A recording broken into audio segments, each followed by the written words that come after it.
Well, hello everybody and happy June to you all. We are about 3 hours out from the SPL Week 2 starting now, so that'll make it about 5 a.m. here in wonderful sunny Alaska. I'm your host, Will the Thrill, and today I'm going to get into a little bit of meta stuff right before we get into the Smite talk. So first thing I want to address is that I have been doing a little bit of polishing on the podcast, as you can see, just for visual purposes. So if things don't work very well, please forgive me. Anyway, there's something that I did last week that I kind of want to touch on this week since I didn't really get a chance to introduce it, and that is that when I am switching out my screens, I will actually let you guys follow along with what I'm looking at on the esports wiki and the Smite game esports page. So you'll kind of be able to see what I'm thinking as I'm going through things. It'll just be a way that everybody can follow along, and it's not all just in the abstract hearing me yada yada yada on and on and on. So a little bit more visual aid. Tell me what you guys think. Anyway, that's enough meta for one stream. Check that one podcast. So without further ado, let's talk about week 1 in the SPL. Let's look back. And first thing I have to say is that wow, parity is always the strongest at the start of a split. Everybody's like, okay, last land's over, new season, record's clean, let's go. Everybody plays their hardest week 1. I've noticed it this week in teams like Noble and Flashpoint. It was very apparent to me that those two teams, which I saw were going to be just bottom dwellers in the NASPL, they turned up and they lost, but they played some hard games, except for Flashpoint against Allegiance. Allegiance torched them. Absolutely torched them. And Noble, I expect to get some humiliating defeats out of them soon enough. But, you know, Wubbin, Wowie, Skildon, MLC, Stealth, and Aquarius don't go down without a fight. I'll give them that. But still, their team just feels like everybody's going to edge them out, if nothing else. As for EU, I think that the league's parity is a lot more reflective of what we saw this last week.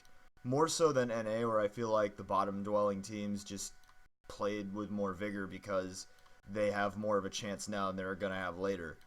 The Poppies came in and they used some of the strategies that they brought from the Challenger Cup, you know, with that solo ganking mid and their style of doing that. That's the thing that the Poppies did a lot in the Challenger Cup. And when they did this against Enix, who wound up 2-0ing them anyway, I noticed that Enix didn't look like they had prepared for that at all.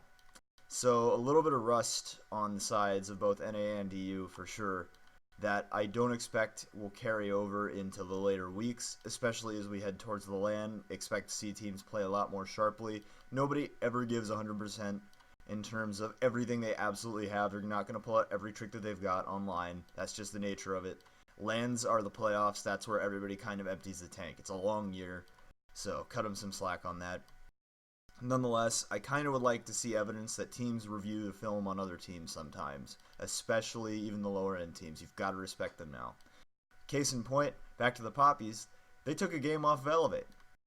This Challenger Cup team comes up, and while I certainly think that they proved their mettle with the struggle they've had to go through, man, and it's an Elevate thing to do to drop a team and absolute nobody.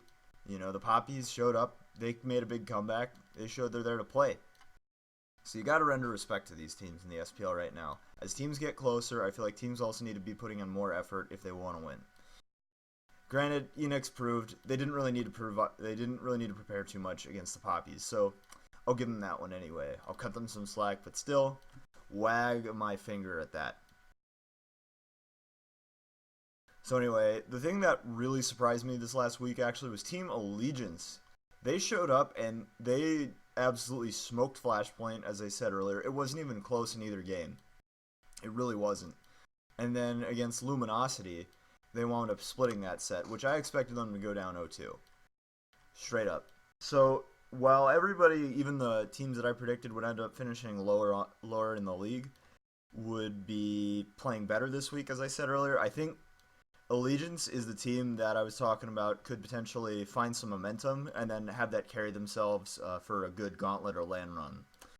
And this is a really good start right now if you're Allegiance. This is probably best case scenario, barring a 2-0 against Luminosity, which would just be out of this world. That would have been shocking. So props to Allegiance. They really surprised me. Over in EU, I'd have to say that I mean, it's kind of inconclusive. I expected Dignitas to do as well as they did given their opponents. I'm not really surprised by the results Enix pulled out. I kind of expected them to go 4 points in this first week since they had 2 games. I guess the thing that surprised me was that Obey was one of the teams that they wound up splitting with. I kind of expected Obey to 2-0 them, and Enix took 3 points. But 4 points, I can see it. Enix definitely made some roster improvements, and they proved that it was substantial. Fails is showing he's a much better player than I think I realized at the time. I knew he was good on Elevate. I just didn't think he was this good to play at basically the top level of Smite in the entire world.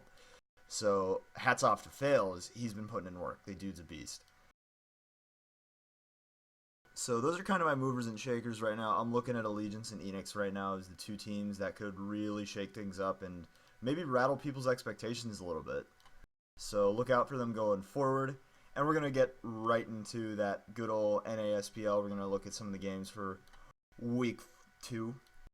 So let's go ahead and check this out. Yeah, this is a more detailed retrospect. These are the games from last week, if you all care. You got these all. Check that. That's for today. Okay, I'm not even gonna bother with that. The web page is giving me gruff. It's giving me grief, guff, whatever you want to call it. So here we go. Week 2. So today, June 1st, you've got Noble vs Monkey Madness, United vs Team Eager. So I think in this set, Monkey Madness easily wins 2-0. I mean, one of the biggest knocks I have against Noble right now is Skeleton. The way he performed was absolutely atrocious in his last set. That was against Luminosity Gaming, of course, but still, I mean, Skeleton versus Masked, as much as I respect Masked and think he's great, I mean, Skeleton should at least be able to punch back a little bit, and I mean, he was absolutely impotent in both these games. Everything he did was reactionary. And I really don't think that he's helping Noble at the present time. Granted, we're only one set in, so I'm going to hold my breath, but that was a really bad set he played. MLC Stealth, it was okay. I think their draft could have been better. Those are my two big complaints about Noble right now. Aquarius is turning up, and he's turning out to be another Wowie and Wubbin blue chip type of player where, he's maybe not the guy in his role. I mean, arguably, Wowie's one of the best hunters in North America, but Aquarius, he's not bad for sure, but he's not the best at what he does. He's like the new Walrus almost, where he's kind of this just guy who comes out of nowhere and then decides, okay, I'm going to be a really good solo laner on a nobody team and work my way up. So I think that Noble really just needs their mid and jungle to come together for their team to make a good run, but oh my gosh, this was just atrocious play from Skeleton, and then Stealth, unfortunate draft in Game 2. Leads into that unfortunate 2-0 at the hands of Luminosity Gaming. So, looking at them against Monkey Madness, I don't see it getting any better. In fact, I think that Homie Ape is a little bit better than Mask is. So Skeleton's going to have to play even better, and that's just going to be to match his subpar output against Luminosity last week. Final K, also an up-and-comer, much like Aquarius, but I think Final K has also proven his mettle. He's played at LANs before, now in SPL LAN, including what I believe was the Challenger Cup LAN, and then he may have played at an AVGL LAN. Don't quote me on the AVGL one. I know he played Challenger Cup for Astral, though, against that most wanted team that Aquarius was on, actually. So those two guys go back a little bit, interestingly enough. But anyway, Final K, I think the dude is a much more established solo laner right now than Aquarius is. They're both up-and-comers. Got to give the edge to Final K, though. Andinster and MLC Stealth, I think it's funny how they ended up in the same role, but I've got to give it to Andinster right now. MLC Stealth's just too greedy for my taste. I think he's too selfish as a mid laner. In this meta right now, you can't really be a very selfish mid. I'm going to give the edge here to the Canadian ADC Wowie over his Canadian brother. I've just seen too much from Wowie that shows me the dude has star potential, and if Noble's smart, they're going to build a team around this guy if they want to win. Straight up. Jigs against Wubbin, got to give it to Jigs, but they're two very similar style of supports. Wubbin has developed into this very interesting defensive and actually cerebral support slowly but surely, even though his personality may not suggest it. His best picks are Khepri and Geb, two gods which are very strong right now. They're not quite Fafnir or Terra levels of good, but they're really, really good. And so I think I would expect Wubbin to really perform in this set going up against Monkey Madness. It really, if Noble's going to win, it's always going to be through their duo lane, this set notwithstanding. I think Wowie and Wubbin do have the capacity to outperform Vedim and Jigs. It's going to be kind of a stretch, but give them a shot. I think they can do it. And then if Aquarius can run even with Fine OK, then it's really just going to boil down to Skildon and MLC Stealth. So I don't think it's going to happen, though. I think actually that Skildon against Home Yefe is going to end in catastrophic failure that spills out into other roles and negatively affects the team as a whole. Therefore, Monkey Madness will 2-0. So a lot of detail about that one as it's coming up in a few hours, so I'm thinking a lot. United against Team Eager. Well, Sanford Soccer showed me that, yeah, he can play. He's not consistent yet. He kind of struck me as Veriziel when he first came into the league. That's what he looked like. Now, Veriziel, he's still very inconsistent, and sometimes he will just give you absolute terrible games. Absolutely terrible games. But when he plays well, man, he hard carries. The dude has a knack for making big plays, and when he does perform, it's very easy to tell that he's doing it.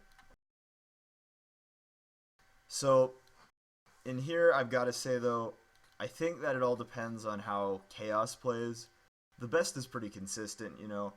I'd say sometimes he pops off, but usually you can expect him to be pretty safe, pretty strong in his role. Zatman and Pandacat probably going to go even and, you know, trade out with each other. Aurora, Polar Bear Mike, two guys who are both high-caliber supports. I mean, this is actually a team of heavy hitters right now, even though the rankings may not suggest it. I think in this matchup, it could very easily be a split. But I'm going to actually predict that Eager 2-0s pending Sam for Soccer's performance. Because Sam has what it takes to be an SPL player. I think his mechanics are there. And Drelo would attest to that as I talked to him in the interview about Sam. The knock on Sam is just he's got to be a good team player. So if the good team player Sam turns up, I think Eager takes this 2-0, no question.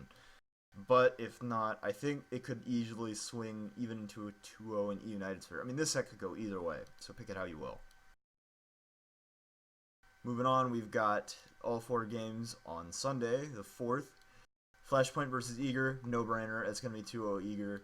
Unless something crazy happens and just Zapman, like, dies at his keyboard. No disrespect to Sops, because Sops is putting in work. I respect the dude a lot. He's come a long way just since late Season 3. You know, Sops, I think, plays real well. If he can beat up on Zapman, which I think is possible but unlikely, then maybe Flashpoint has a chance. But it's just, you look across at every single role, and it's like, what does Eager have that Flashpoint does better? You know, and I just don't quite see it. Shadow Q teams are like Team Eager light. So I've got to give this one Team Eager, no question. 2-0. I think it's probably the simplest, most cut and dry match we're going to see this week. And it could be a stomp again, just like Allegiance versus the Flashpoint was. So Allegiance against E United now. Interestingly enough, Allegiance struggled last split, but E United, they absolutely owned them. So the roster, as you can see here, I think they run pretty even. A lot of this matchup actually depends on Weekend's performance for sure. And I think a lot of Allegiance's games obviously depend on Weekend's performance just because when he isn't playing well, a lot of good junglers will body him. However, in Veriziel's case, I think his own inconsistency kind of evens it out. So Weekend is a smarter jungler than Veriziel. I believe that Weekend as a leader and a shot caller is so experienced. I think that gives him the edge in that category. So his consistency is going to be a little bit more reliable just because he's got the brain to bail him out in case his mechanics maybe aren't up to snuff. And then Cyclone Spin against Benji runs even. I've seen both guys win lane against each other before. Wouldn't be surprised if one of them just ran away with it. But if they run even, also not surprising. So it could go either way. In the mid lane, Chaos is a better mid than Met Yankee. But Met Yankee showed me something last week, so let's see if he pulls out something interesting again. And then you've got Oceans, Nirama, Pandacat, Polar Bear Mike. I think that on a good day, Oceans and Nirama can beat Pandacat and Polar Bear Mike, but usually Pandacat and Polar Bear are going to come out on top of that. So Mike and Panda, got to go with them. So overall, I think this is a split that sort of favors United on paper. But if the same Allegiance turns up that we saw last week, I think Allegiance will 2-0. Straight up. straight up. I mean, United didn't even play that badly against their last opponent, Team Eager, but check that, not Team Eager. Same color logo in memory of Gabe. Actually, yeah, no, actually, now that I think about it, considering that it was Gabe that they split with, and Gabe is probably one of the weaker teams in the league. No, actually, I'm going to give this 2-0 to Allegiance just because of track record so far. So, yeah, amend that one. You know, we'll be thinking on the fly here. Now, Noble versus Gabe, I think Noble, this is probably their best chance to 2-0 in the early going. And if Noble fails to 2-0 this game against Gabe, they are going to finish 8th, guaranteed. Honestly, Kiki, while he deserves to be in the SPL, he's kind of in that Skildon spot where he's really on the cusp of whether or not he should really be in the SPL. I know he's got it in him, and quite frankly, his solo is more respectable than his mid lane has been, you know, since Season 3. But I'm holding out. Cynosure, I think Cynosure got overrated last split. He performed pretty well, and I'll give him credit for that, but I think as teams get more serious, Cynosure might start to pale in comparison with some of these other junglers that have been in the SPL for a little while.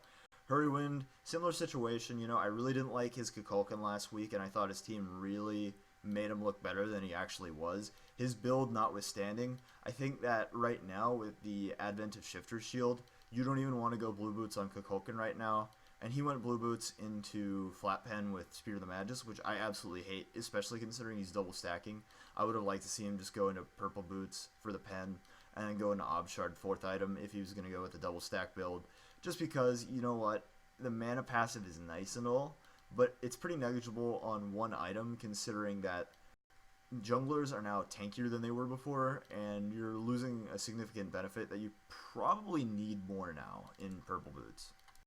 So, Hurrywind, always been kind of questionable. He's pretty eccentric.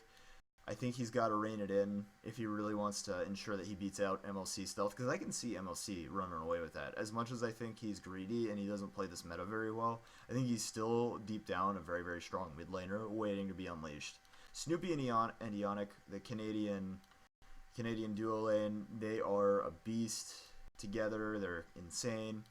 And quite frankly, I think that Snoopy and Ionic are the bright spot of this team, without a doubt, because they're just the most consistent players.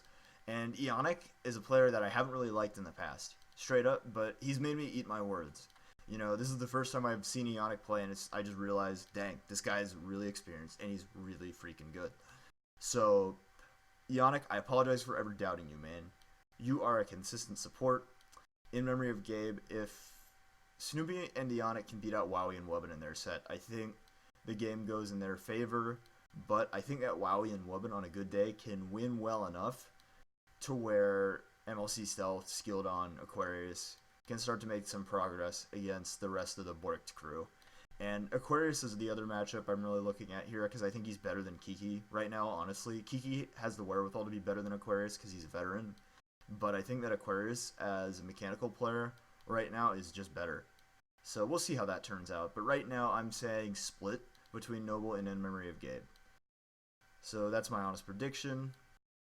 And anyway, one of the most interesting things I think about NA right now is that builds are very, very fluid, more so than EU. And while EU is clearly experimenting a little bit with the kinds of builds that they're running, after all, we saw Captain Twig run a really, really strange Naja build, I thought. It was rather tanky. You know, not quite like Rearward at Land tanky, where he just basically built Naja support with no damage. But like, I don't know, like more of a warrior style Naja. And so you can see that EU is clearly experimenting with some stuff they've been working on, but in NA, it's like they're really showing that in the meta right now, build paths are very, very flexible. You know, the way that we saw Deathwalker build Vanguard into Mystical Mail on solo laners that use Death Toll like Bologna, I think we're starting to see people kind of drift away from that in favor of certain other items that have been proven actually to be pretty effective in their own right. Like Height of the Nemean line can't be forgotten. Gladiator's Shield on certain gods has been proven to be really, really effective. I mean, Chalk actually makes really good use of this item. Sun Wukong makes very good use of this item. There are a lot of gods that make good use of Gladiator's Shield, and it's not something that gets talked about a lot. And additionally, I think that teams are learning how to play around Bologna and Osiris a bit better, and it's starting to free up the pick selection in that lane, so it's not just like ranked where you're kind of thinking, okay, I'm either going Bologna, Osiris, Hades, or a distinct counter to either, which is usually like Erlong, to where he can fight into them and then play till the mid-late game where he starts winning against them. And it's like, even then, Osiris still destroys you. It's not like that. It's not like that in the SPL right now, where, you're just going to be totally left alone in solo lane, or you're going to even be kind of left alone. You're not left alone at all right now. And I think that this has mitigated the strength of Bologna and Osiris. And NA actually seems to enjoy this a lot more than EU, this idea of sending the jungler over to the short lane. So it's going to be fun to see how this sort of develops and plays out today, along with a lot of these changing and fluid builds. And I really want to see somebody like FineOK, Benji, or Cyclone Spin just come out and say, okay, this is going to be our build. This is going to be what is the most effective thing that you can possibly run out here for this god. Try and stop me with it. And I know it's going to be early for that, but it would be pretty entertaining to see someone from NA come back with something like that, considering that a lot of these sorts of ideas have been coming from EU lately. Yes, and that is my NA bias coming out as an NA player. I want to see NA get some love right now because, man, they are in the toilet. In the toilet compared to EU. I'm sorry, but LAN has just proved that. Alright, so moving on to EU. Here we go. As you can see, week 1 matchups. And we've got week 2 matchups right here. Burrito against Enix, Energy against Obey, Poppy against Obey, Elevate versus Energy, Burrito versus Rival, and Enix versus Dig. So Burrito versus Enix, that's an 0-2 for Burrito. Enix taking the 2-0 there. I don't think there's a lot to say about this matchup. So I'll take a sip of coffee instead and pause. Now, CB, Johnny, Death Panther, Kiss Paints Fi, Fusify. I mean, hats off to these guys. They took their knocks this season. I distinctly remember when CB made a big, long-winded post on Reddit about the weird situation that had occurred with Novus Orsa when they were given a chance at relegations and Burrito was not. At the time, I thought, wow, CB, you guys have just got to wait for your chance. And they waited for their chance. And then they beat Novus Orsa. So I respect them a lot more for that. So these guys, I think they're all blue chip players. Johnny's, I've said it before, this dude could pop off and he could steal some games away from teams that might arguably be more deserving in any of the games that they take. But if they're going to steal some games, Johnny's going to do it. He's got the wherewithal. Still, against Fails, Ducky, Lobster, Funballer, Big Man Tings, I don't see it happening. 2-0 Enix for sure. Next off, we've got Los Papis from Spain. Excuse me. I was looking at week 1 there for a second. Yeah, here we go. So, yeah, Energy versus Obey, 2-0 Obey. I don't know if you guys have seen it, but as of last night, iRapper actually made a Reddit post about how he was struggling to keep playing the game just because it feels like a business and it's not very fun anymore. So I think in the online phase, we're going to see Energy continue to coast, but we'll see how things turn out. Because certainly Rafford does indicate in this post that they are actively looking to, or at least he is actively looking to sort of re-energize himself for the game. So we'll see how that goes, but for right now, I think with that in mind, Obey is probably going to 2-0 because these guys are very, very hungry right now. Everything that Obey has done since Season 3 of Worlds has suggested to me they just want to win the championship, and they want it badly. So I think that right now, with the sort of stagnation of Demi adapting and Yaman, I think that we're going to continue to see Maniac, Captain Twig, Pretty Prime, start to establish dominance in those respective roles in EU. Twig's not there yet. Adapting is still the king in my mind, but Captain Twig is like neck and neck with him. It's getting there. Pretty Prime, best mid in the game, and I've given a ton of credit to Yemen in the past. I think he's been Energy's MVP, despite the fact that Adapting has been the most visible player and the best player in his role in the world. Yemen has been like the rock that Energy has been able to rely on a lot of times in their lanes. He keeps a lot of control, so Adapting can do what he's going to do. But Pretty Prime, he's just surpassed him. And Pretty Prime's always been there, but now it's like, dang, Pretty Prime, you're the man. So I think that overall, and Obey's got the best dual lane in the game, no question. I'm sorry, Iraffer, but I've never thought that highly of you as a support. You feed too much. It's just straight up. This meta is not your meta. And so on that note, I think Ataraxia and Milzy, best dual lane in the world. Arguably. I think Jeff Hinla Barracuda probably will give them a run for their money just because they've been together so long and they are exceptionally good even for NA or EU, you know, just globally. I think they're exceptional. But right now I'm feeling Ataraxia and Emilzy. You know, talk to me again next week and we'll talk about that. Because quite frankly, I feel like I'm going to be flip-flopping between the two of them. Anyway, next game we've got on the docket will be the Poppies versus Obey. So that's an easy 2-0 for Obey. The Poppies might pull out something funny, a lot like what they did with Enix, and kind of make their mark, make themselves known in the early game, but they're still learning as a team. I'm not expected to be good this split, though. That's okay. I think the Poppies will gracefully give up the 2-0 to Obey, and Obey will go ahead and take their 3 points. But, you know, Ohoboom, Dalo have proven to me so far that they have what it takes to stick around. We'll see about the rest of the team. I don't think they're bad necessarily, but because I'm not mentioning them, I just think that, you know, Dalo and Ohoboom have been the ones to really, really differentiate themselves so far. But they're not going to carry the Poppies versus Obey. No, sir.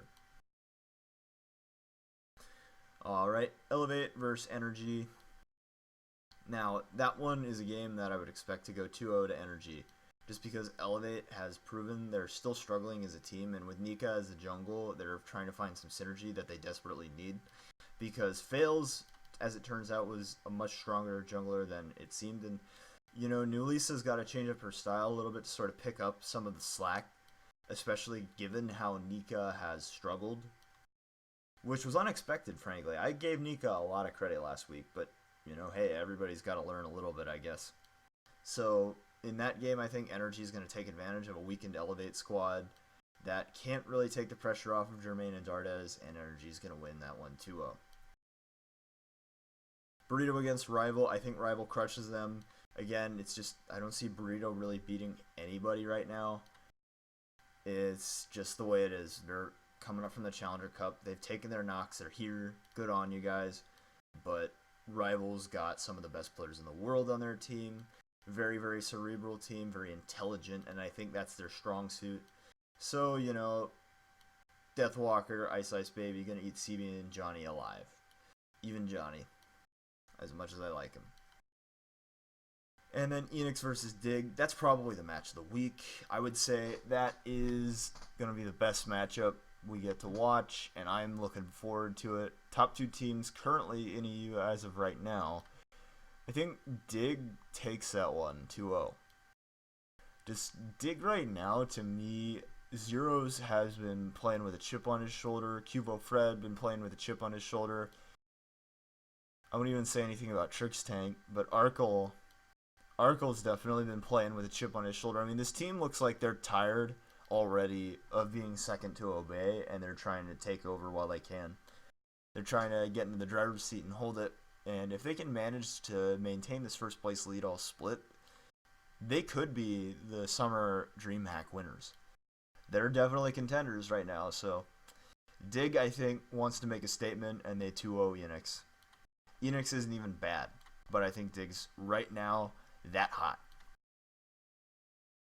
Alrighty. So anyway, with that all out of the way, we've definitely spent a lot of time talking about the matchups, but kind of want to talk a little bit about what I'm seeing right now in the pro meta. Just a couple observations, I think. Right now, the meta is very, very fluid, for sure. We've seen a couple significant changes come through. We've got some gods incoming. Ganesh should be coming to competitive this week. So I very much look forward to seeing how he does, and I will laugh if somebody cheeses with him on a Gold Fury at level 5 or something, because the next patch is coming in, and that's going to be the one where he's not going to be able to burn in the Gold Fury like he was before. So we'll see how hotly contested he is this week, but that's going to be fun nonetheless. With the Khepri nerf incoming in 410, I think that Ganesh is going to be very, very highly contested just because he's going to be a more aggressive laning version of Khepri. if you think about it, because Kepri and Ganesh both have this sort of disable that they want to activate in order to make one guy a sitting duck for his teammates to just wail on. Kepri's is more blatant with the abduct, where he's like pulling somebody and they can't do anything but auto. Similarly, though, because of the silence, Ganesh's 2 will prevent any enemy from doing anything but autoing as well. But the difference is he's providing procs to his team, and it's a ranged ability. Short range, but range nonetheless. It's almost like an aura. But anyway, I think that they're very similar gods in the sense that they both want to push lane, but with Kepri's nerfs coming through, I think Ganesh is going to be eternally contested until we see a significant meta change or Ganesh just gets nerfed into the ground, whichever comes first. So that's my thought on Ganesh right now. As for items, again, I think that we're still seeing people sort of experiment with what they want to do, but I also want to observe, at least from my perspective, playing the solo lane and watching solo laners a lot, I see that we're in a weird spot where, like, for example, there are a lot of solo lane gods that are just clearly better than others. For what it's worth, I've said some things about, Osiris and Bologna not being as dominant as they were for that brief period of time that they were so strong in, but they're still very, very strong. Osiris and Bologna still command bans, and they're still very much better than a lot of the competition. Hercules kind of hangs around, or Long Shen kind of hangs around, and then people go with their comfort picks or gods that they want in their comps, and then their team kind of plays around it. But similarly, it's the same sort of situation right now in the support role, where you've got like a couple gods who you just really, really want to pick, and I think it's going to end up being Ganesh in addition to Terra and Fafnir right now. Those 3 gods are going to be like better than every support in the game, and it won't be that close. I mean, it'll be close enough to where like players can play better than each other with lower tier gods, but I mean, still, you've got to acknowledge there's a pretty big gap in terms of the capabilities of a god like Ganesh, Fafnir, or Terra than, let's say, a Ymir. So that's something that I think is really weird about the meta, is that there aren't as many god picks where it's like, you could say this guy's pretty good, but no, this guy's pretty good. There are certain gods right now you can look at and go, these guys are really good and we want them if we want to maintain what it is that we want to do in our comp, both in solo and support for sure. And I think it's most egregious there right now. I mean, Hunter, it's always kind of been this way just because Hunters are very meta subjective and item subjective. So I won't go into that one. I won't count them. Mid's a pretty open role, I'd say, and jungle's a pretty open role. But, the side lanes are much more restricted in my mind. And I think that's weird because usually they're not this restricted in terms of what god picks you can make in the Pro League. But at the same time, build paths are more flexible than I think they've ever been in a long time. As far as I can remember, and I've been following the esports scene since Season 2. So I find it really, really interesting, actually, that we're going to end up seeing a meta where you can build a lot of different things and get away with it and actually be very effective, but you're not going to be seeing that many gods in terms of certain lanes. And I know that's not going to be totally true. Sometimes Sobek, Geb, Kepri are going to get picked up. Sometimes you're going to see an Amaterasu or a Sun Wukong. It's just going to happen, and that's because teams know what they value better than I know what they value. But still, I mean, if you're looking just at the situation from an objective standpoint, I think it's fair to assume, the assumptions I'm making about, where god picks are at. And I'm not saying it's necessarily a terrible thing. The game is in a very fun state right now. I believe even if, Sunder is out there as a frontliner, it's frustrating. I think that it's going to be fun to watch and see what we end up seeing out of players this week when they start formulating their plans and they start to develop them further. And the biggest thing I'm hoping for, though, are that the lower end teams don't just bottom out now. Flashpoint, I really think, could just end up getting stomped continually, and I really don't want to see that. But hey, we'll see how that goes. I just think that I like having more parity in the league, and I think that if we have continued parity at a level that we really haven't seen even in the spring split, I would be very, very happy with that, because that's going to foster better competition throughout the entirety of Smite, and that's kind of the end game, is support the entire competitive Smite scene, not just the pros. And one of the things that they can do is by playing extremely well, they'll sort of diffuse their talents into the leagues below them, because players will then have to deal with them in relegations, and they'll have to learn, and it's all good. Other things I'm looking out for are potential Deathwalker picks. I don't know what that man is thinking sometimes. The Killer Croatian is pretty much the most eccentric player right now in Smite. He'll pick whatever the heck he wants, but the thing is, he does it with his team in mind. That's what I love about him. So I want to see if he whips out anything interesting this week. And I don't mean anything like, that's maybe not too strong. You can only pick it once or twice and then win with it, and then you're not going to get it again. But I'm thinking like maybe he pulls something out that maybe affects the meta significantly in terms of the solo lane. So we'll see how that goes. We'll really see how that goes. The other thing I want to see are how Erlong jumps up if his second Death Toll proc with his dog does not get nerfed with the Death Toll changes. So that's just some speculation for the future, but I've been saying it for a little while now. I feel like with the way things are going and with the way people have drawn their attention to Bologna and Osiris, Erlong Shen is going to grow up to be top pick, top ban in the SPL.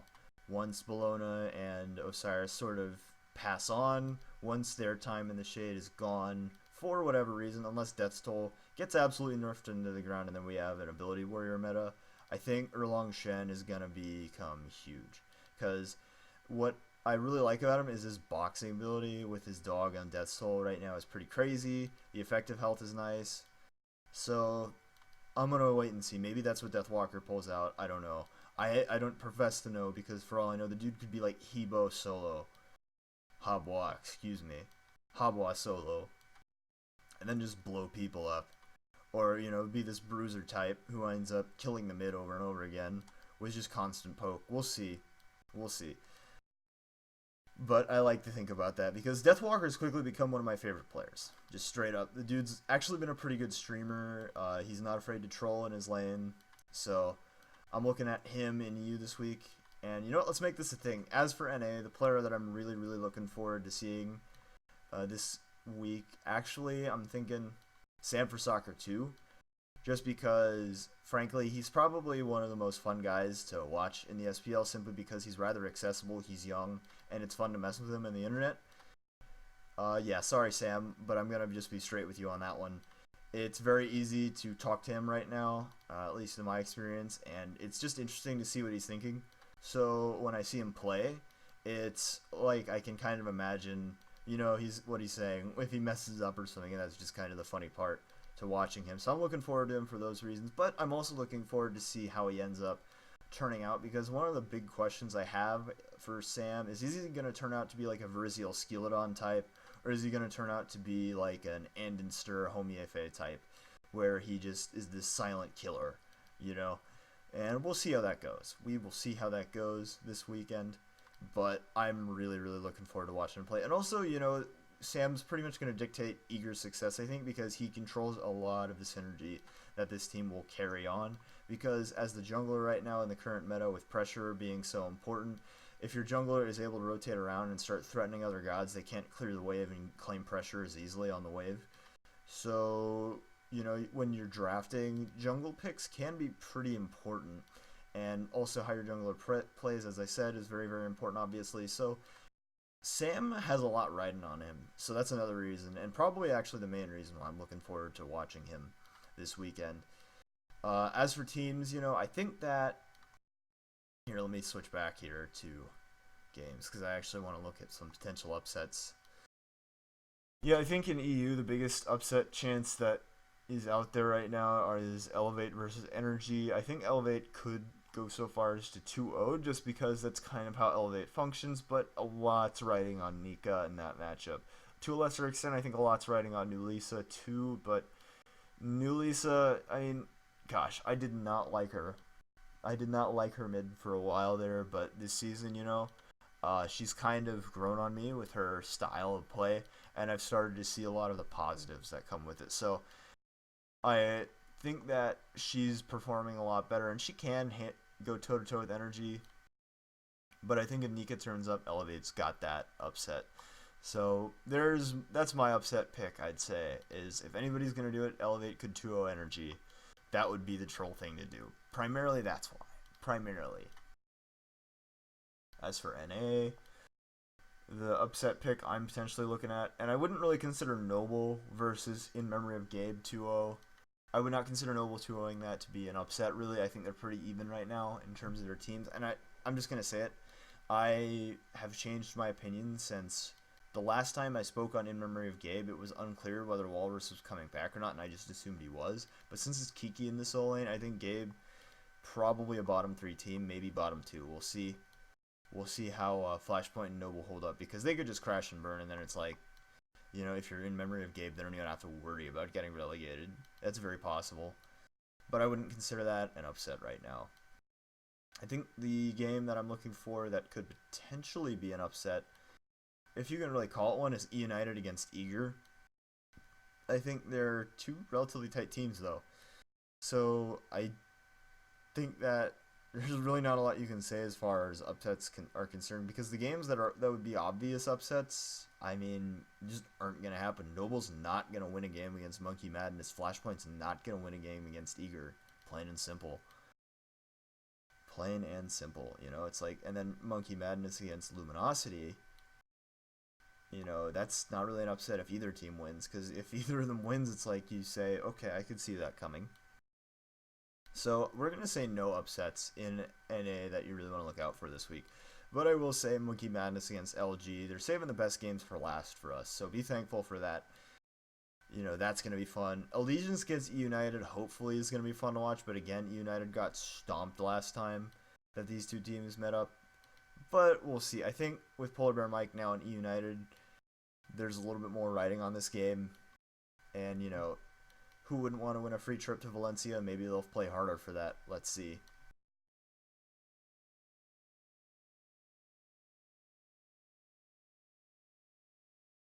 Alright, guys. Now, one second. Let me check something here, because I've been recording for a little while, and I just want to double check something.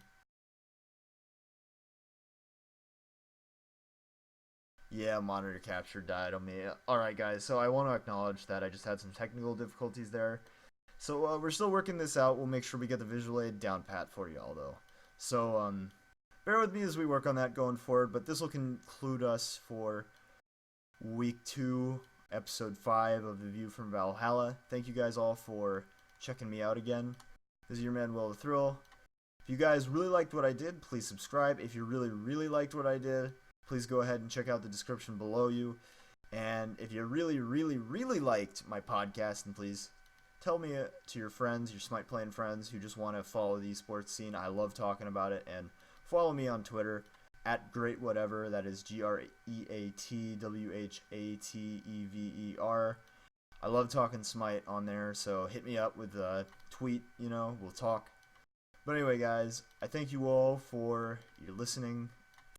Thank you all for your time. Have a wonderful day, and may the Smite games be good. And we'll be working on these technical issues to make sure that everything that I want to have happen on screen winds up happening. So thank you guys again for bearing with me on that. You know, I'm a noob with this kind of thing, so we'll work on it. Once more, thank you all for listening, and have a great week. Take care, guys. This is Will the Thrill signing off. Y'all have a good day. Peace out.